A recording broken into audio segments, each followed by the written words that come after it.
So again, they should be entertaining it if they want to win in marriage. Sadly, the pickings are very slim.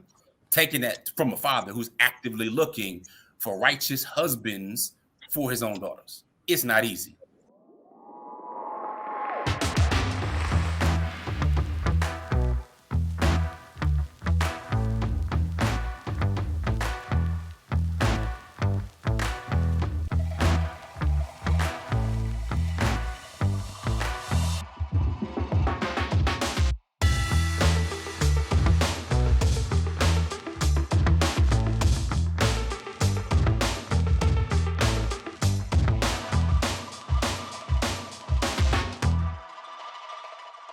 This is not something that they should be in objection to, have a visceral response to, right? But I'm finding, though, that late 20s to 30 range, mid 30s is kind of this, like I said, this visceral response. And I'm also finding, which is strange, is when sisters hit this 37, 38 mark, it's like they have in this mind, okay, I only got 1 or 2 years left, so I can entertain polygyny because these are the last 2 years before I hit 40, and it's gonna happen. Meaning my demand for monogamy is going to happen in these last 2 years as I hit 37. And the thing that the logical part when I speak to sisters is like, Mom, look, if you started at 20, for 17 years, you didn't get monogamy. What makes you think that now in these last 2 years before you hit 40, which is the magical number for you that you can then entertain polygyny, what makes you think it's going to happen now? Like, why wait? So my question to you is, what age range do you think sisters should start entertaining polygyny? Personally, I don't think there is an age range at all. All right, because polygyny is simply another form of marriage. Mm-hmm. That's it. Now, see, some people may watch and they be like, "Oh, well, you're talking about polygamy, blah blah blah," and it's only for those who are single mothers or divorced or widows, or they give all kinds of different excuses that Islam doesn't give, and it benefits all of them, yes, but it's not restricted to them. And the reason I say any age is because, okay, cool, you can wait on monogamy all day, but here are the facts: the vast majority of people in monogamous marriages divorce.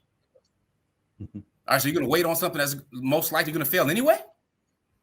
Okay, when you say that these younger women are recognizing that polygyny is an option at a younger age, for example, now to come to the realization that, maybe I can pick somebody who's already demonstrated he's good at building a family and has more resources, because this is just the reality of things, and they're breaking away from this feminist liberalist thinking that, oh, everything can be our way, we can have everything how we want it to be.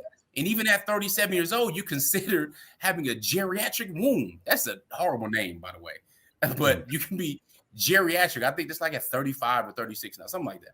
But geriatric womb at that age. And of course, women have that biological clock. Now, I'm also speaking as a father. I have adult children. I have 2 children that are married. I have 1 grandchild and 1 on the way, inshallah ta'ala. All right. 2 of these daughters, they're married. They prefer monogamy. They're married in monogamy.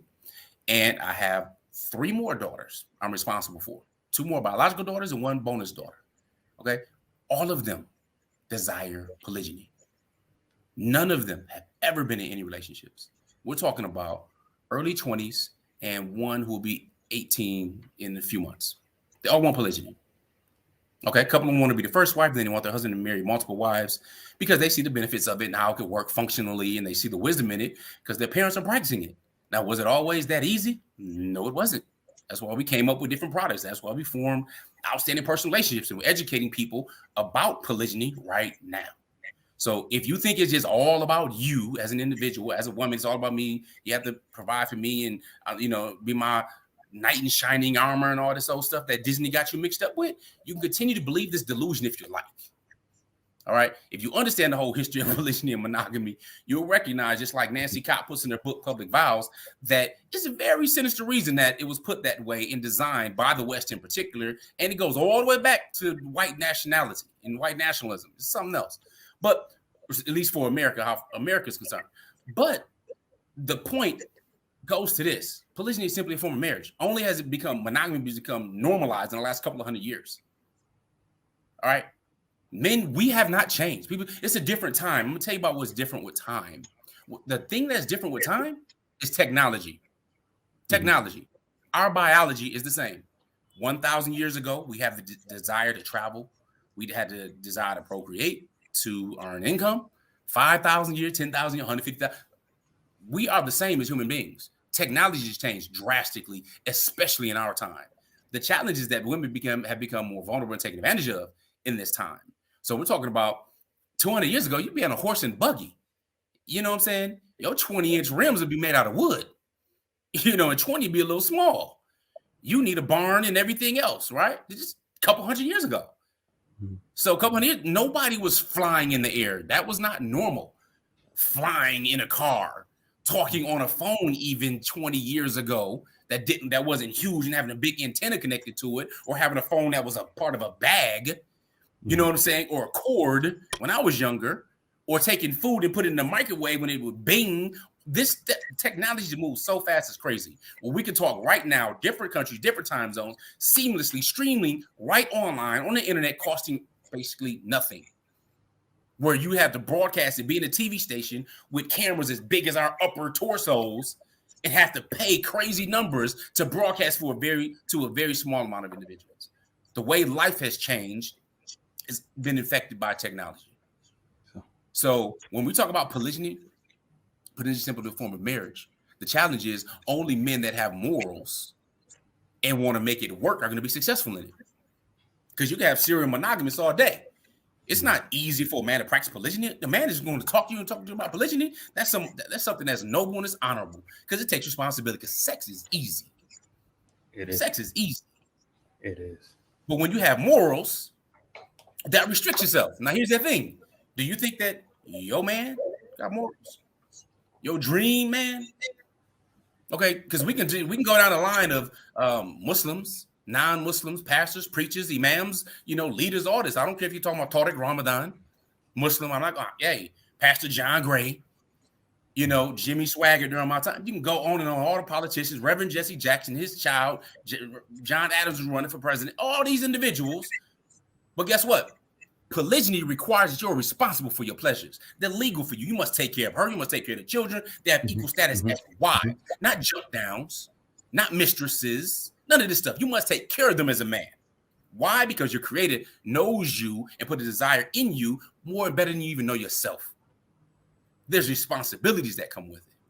So when should a woman entertain it? Well, when there's a man that ticks off the checklist of her boxes and she's just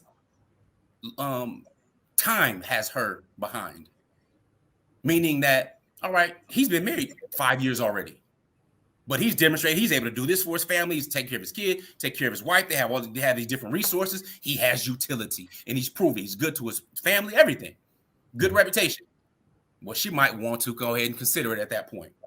He's already demonstrated it. The only thing that differentiates her is time. He met his current wife at a different time. She met him maybe 5 years later, heard about him 5 years later. But guess what? He can marry up to 4 if he's not striving to just be average, if he's not, stuck in the status quo and not choosing to be a bigger and better man. Polygamy what? Reporting for duty, husband, sir. Formation. I am Coach Nazir. I'm his wife, Coach Fatimah. And I am Coach Nyla. I am also his wife. And if you think this is how polygamy actually works, you sadly mistaken. Nevertheless, we're the founders of Outstanding Personal Relationships and authors of Let's Talk Polygamy. But I want to talk to you men specifically about the polygamy roadmap, because that's not how it works. Hilarious. I know you were laughing. I know I was just doing it, right? But that's not how it works. So let me talk to the men, kind of share with them what's in the polygamy roadmap and how to actually practice it in a healthy way. All right? All right, good stuff. So here's the deal. There are some requisites that men need to really be successful when it comes to practicing polygyny. There's no surprise. There's no mystery that men really want multiple women. All right? It is what it is. It's in our nature to really be polygynous, if you will. The challenge is being able to do it in modern times because it is an ancient solution and it's also not for all men, obviously, because there's not twice as many women in the world, first of all, for all men. However, by making yourself more attractive, by making sure you have the 5 requisites down, that makes you that much more attractive.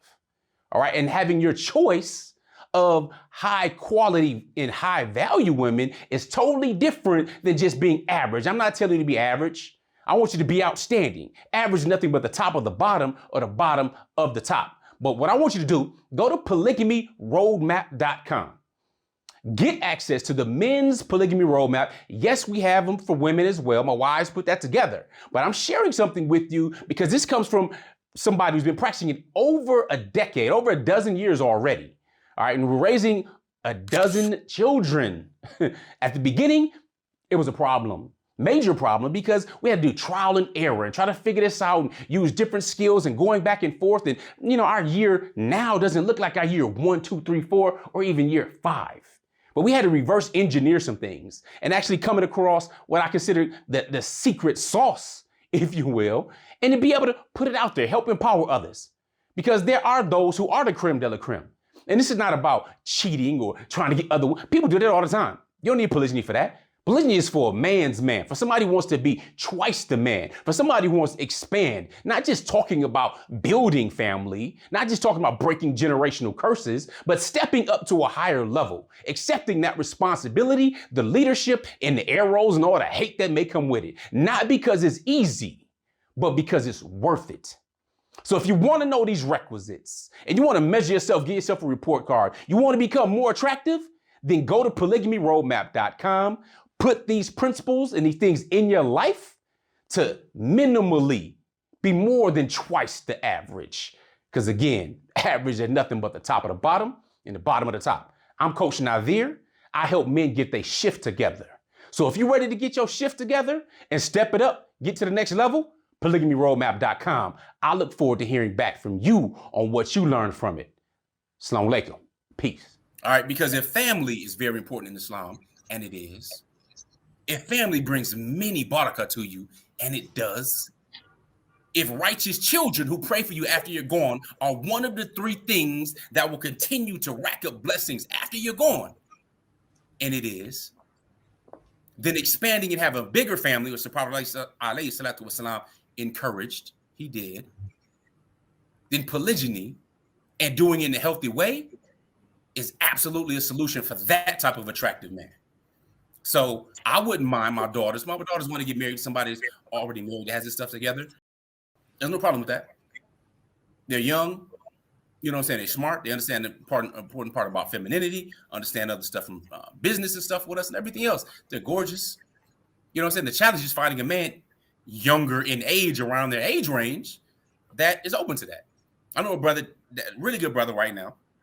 He's looking to get married and he's going to be practicing polygyny. He just got divorced, has some kids. Really good brother. I would marry my oldest daughter to him if she, we're friends, so we like almost close. And then she'd be feeling like, it's my daddy age. So that's not going to work. You know what I'm saying? But I would offer my oldest daughter that's available to him for marriage. We live in a different culture, though. But this is a brother who has the means. The means are not an issue. Very fit. His deen, alhamdulillah, is on point. Came from a, stressful situation. Really good brother. You know what I'm saying? He has to pick. Right now, he has the opportunity to do it. He's in the top 1% of income earners. With his business and what he does, top 1%. You live wherever you want to live in the U.S., regardless of the high prices. Muslim, good brother. You know what I'm saying? But I can't put him out there like that. Because all of a sudden, you only see that utility, and they only want him for that utility. Mm-hmm. You know what I'm saying? So wanting that, of course, that's attractive, no doubt. There's no question. I mean, I interviewed him, I had him on my show, and we were in his suite and stuff like that. Really nice, really good brother. But, with that being said, the question is, you know what? I told him personally, I think he should get married. He should marry 4 wives, probably a week apart. Have his program and everything together, how he wants things to run. Marry him a week apart. Set the standard. Write a book. I mean, he's known. He already has a few different Amazon bestsellers. But I'm just saying, he has the capability and ability to do it. And if he wants to build a family, they need to be of baby-producing age. where it's not geriatric for however many more children he may want to have. So again, they should be entertaining it if they want to win in marriage. Sadly, the pickings are very slim. Taking that from a father who's actively looking for righteous husbands for his own daughters. It's not easy. Now for my sons, they're younger than my daughters. They're teenagers and stuff like that, all the way down to almost 5 years old. So their stuff will be easy. The question is just trying to find out what type of women they like in what country. Much easier for them than it is for my daughters. They got a chance to go ahead and try to make this mud work with one shot around and making sure the men are on top of it. So wait until their 30s and 40s. If you want to do that, you can do it all you want to, but you're going to get a man full of some baggage, most likely, and you're going to have to be able to cooperate and unlearn a lot of stuff. And it's a lot easier to give birth than to raise the dead. So learning something versus unlearning and then relearning and retraining. Nah, as an example, I'm married to 2 women, and my wife, I'm good with 2 for now. I'm open. I wasn't even looking for a second wife. It presented itself and all that kind of stuff and got married. So I'm open, but I'm not looking. But discernment at my level, if somebody's going to come into where I am in my life right now for my age, I'm different than when I got married when I was initially 19 years old and then when I was 35 years old. 2 totally different people. And who I am now is a totally different person than I was 10 years ago. So it's not like, oh, you just be cute and all that kind of stuff. Nah, now you have to hit this and check that and all of these different things. And I'm not looking for anything. So, and that becomes the issue, right? Because I share the sentiment. Like I'm open, but I'm content. And I'm so content. I think the standard, the bar is just so much higher.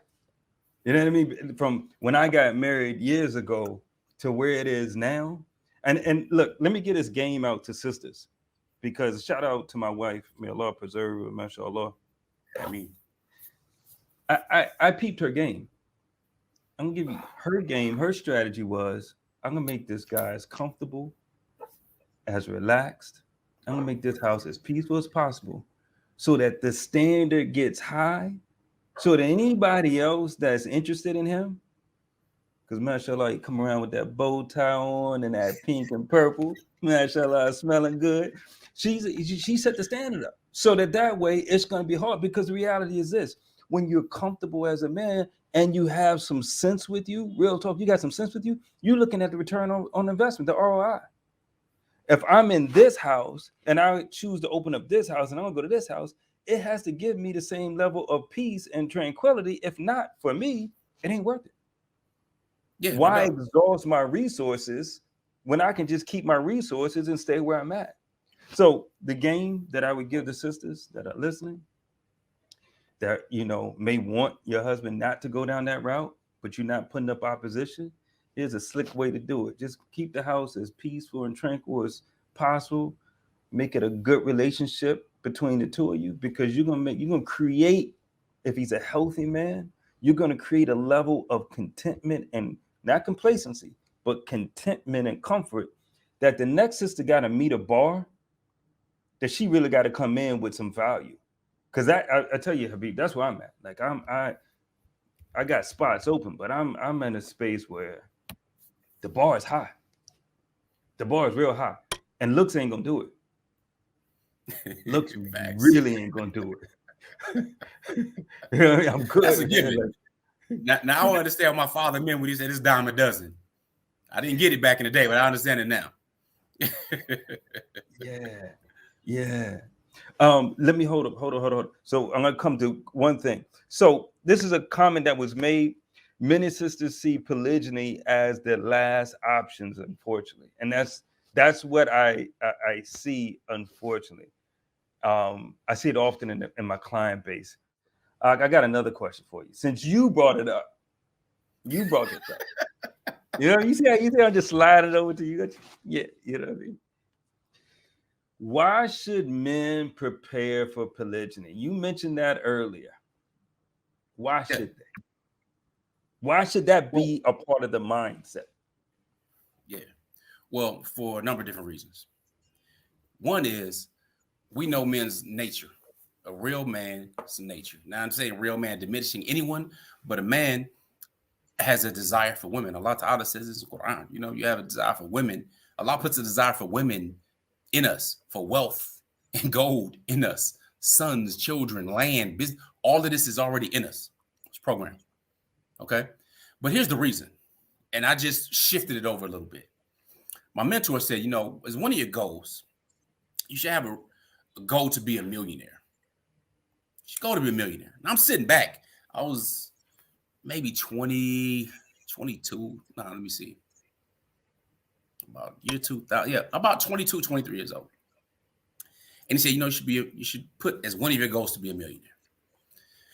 I'm like, duh. I mean, of course I want to be a millionaire and this and that and so on. Yeah, I know my family. I want to do this and this. I'm all over the place. Right? I'm young and just energetic and ready. I'm like, yeah. He said, you know why I say that, Nazir? I'm like, yeah, you can travel where you want to. You got options. You got this, and you can be doing that, and take care of your family. You can get sort of you can go on Hajj, all this stuff, right? He said, no. He said, no. You should have a goal to become a millionaire for what it will make of you. Polygamy what? Ready for duty, husband, sir. Formation. I am Coach Nazir. I'm his wife, Coach Fatimah. And I am Coach Nyla. I am also his wife. And if you think this is how polygamy actually works, you sadly mistaken. Nevertheless, we're the founders of Outstanding Personal Relationships and authors of Let's Talk Polygamy. But I want to talk to you men specifically about the polygamy roadmap, because that's not how it works. Hilarious. I know you were laughing. I know I was just doing it, right? But that's not how it works. So let me talk to the men, kind of share with them what's in the polygamy roadmap and how to actually practice it in a healthy way. All right? All right, good stuff. So here's the deal. There are some requisites that men need to really be successful when it comes to practicing polygyny. There's no surprise. There's no mystery that men really want multiple women. All right. It is what it is. It's in our nature to really be polygynous, if you will. The challenge is being able to do it in modern times because it is an ancient solution and it's also not for all men, obviously, because there's not twice as many women in the world, first of all, for all men. However, by making yourself more attractive, by making sure you have the 5 requisites down, that makes you that much more attractive. All right. And having your choice of high quality and high value women is totally different than just being average. I'm not telling you to be average. I want you to be outstanding. Average is nothing but the top of the bottom or the bottom of the top. But what I want you to do, go to polygamyroadmap.com. Get access to the men's polygamy roadmap. Yes, we have them for women as well. My wives put that together. But I'm sharing something with you because this comes from somebody who's been practicing it over a decade, over a dozen years already. All right, and we're raising a dozen children. At the beginning, it was a problem, major problem, because we had to do trial and error and try to figure this out and use different skills and going back and forth. And, you know, our year now doesn't look like our year 1, 2, 3, 4, or even year 5. But we had to reverse engineer some things and actually coming across what I consider the secret sauce, if you will, and to be able to put it out there, help empower others. Because there are those who are the creme de la creme. And this is not about cheating or trying to get other people do that all the time. You don't need polygyny for that. Polygyny is for a man's man, for somebody who wants to be twice the man, for somebody who wants to expand, not just talking about building family, not just talking about breaking generational curses, but stepping up to a higher level, accepting that responsibility, the leadership, and the arrows and all the hate that may come with it. Not because it's easy, but because it's worth it. So if you want to know these requisites and you want to measure yourself, get yourself a report card, you want to become more attractive, then go to polygamyroadmap.com, put these principles and these things in your life to minimally be more than twice the average. Because again, average is nothing but the top of the bottom and the bottom of the top. I'm Coach Nazir. I help men get their shift together. So if you're ready to get your shift together and step it up, get to the next level, polygamyroadmap.com. I look forward to hearing back from you on what you learned from it. Assalamu alaikum. Peace.